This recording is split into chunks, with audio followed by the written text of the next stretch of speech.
Isang yugto ang di mo akalain darating, biglang hinto ng orasan, hanggat iyo'y kalapit din.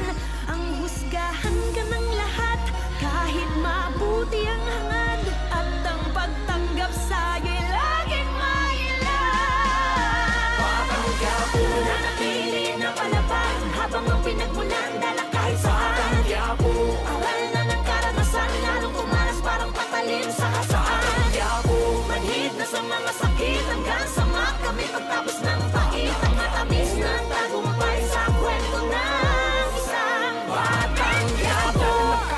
Karanasan ng guro, bumbilyan lang sa utak, ang kuryente nasa puso. Aking tanim at bungay, pangil at sungay, pagtubo habang guso naman ang barel ang gamit kong pagduro. Ngunit sa kabila ng madilim na landas na palabas, di mo kita na ito ang wakas. Pagkat batid na ang swerte, talino't lakas, ay may pagpapakumbaba niyang dinasal sa taas. Mga pasanay bumigat ng kumalaban ng lahat, ganun pa man di yan sapat na dahil lang di mo panatili ang puso na hangad lamang ay ang mapabuti.